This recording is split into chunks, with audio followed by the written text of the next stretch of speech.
네, 이제 채색을 시작해 보도록 하겠습니다. 채색은 어디든지 3번 정도 겹쳐서 칠하는 것이 좋은데요. 처음에 초벌을 하게 되면 생각보다 좀 개떡같이 칠해지는 경우가 있거든요. 좀 보기 좋지 않고 여러분들이 이제 페인트 칠하는 거 생각하면 되시는데, 페인트 칠도 적어도 2번 정도 칠해줘야지 발색이 좋잖아요.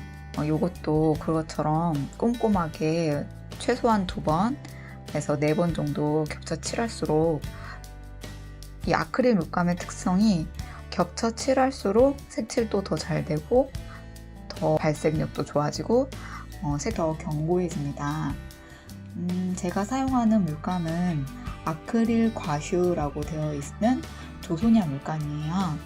아크릴 물감하고 아크릴 과슈 물감하고의 차이점은, 그 아크릴 과슈에는 아크릴 물감이 갖고 있는 광택 같은 것을 뺀 거예요.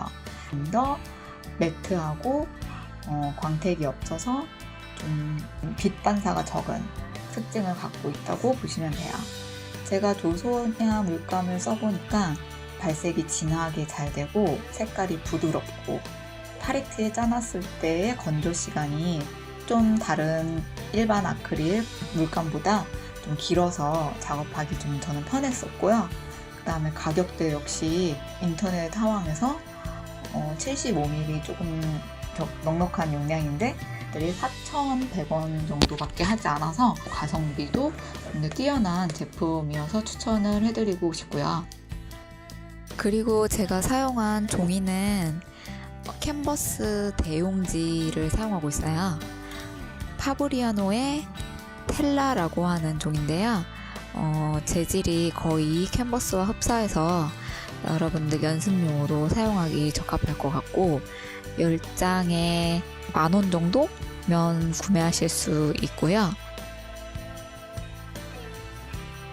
그리고 지금 이 그림이 완성된 걸 보면 되게 쉬워 보인다, 이렇게 생각을 할 수 있는데, 저 같은 경우에는 되게 묘사하고 또 덩어리를 내고 이런 것들을 오래 해와서 그런지 저는 이 팝아트 형식의 그림을 그리는 것이 가장 어려웠어요.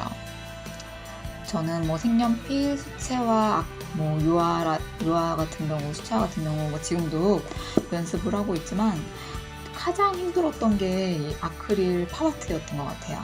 일단 꼼꼼해야 되니까 제가 꼼꼼하지 않아서 꼼꼼하게 채색하는 것도 어려웠지만, 제가 인물화를 주로 작업을 하다 보니까 인물의 특징은 그대로 살리면서 단순하게 표현을 하는 것이 쉽지 않더라고요.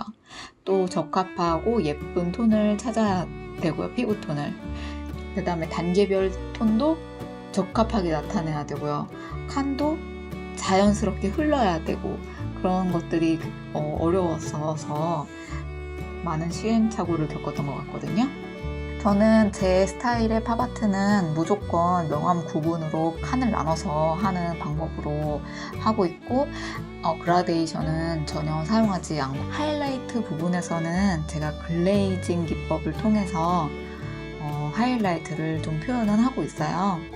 글레이징 기법이라는 건 쉽게 말해서 물을 굉장히 많이 탄 거예요. 그래서 코끝이나 양 볼따구 같은 데다가 색칠을 해주면 마르면서 자연스럽게 그쪽 부분이 살짝 밝아지는 효과를 볼 수가 있습니다.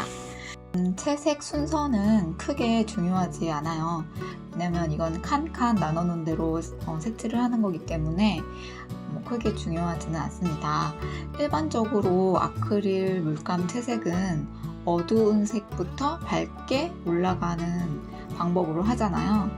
그 이유는 밝은 색 물감이 흰색이 많이 섞여 들어간 물감들은 불투명도가 더 높거든요, 월등히.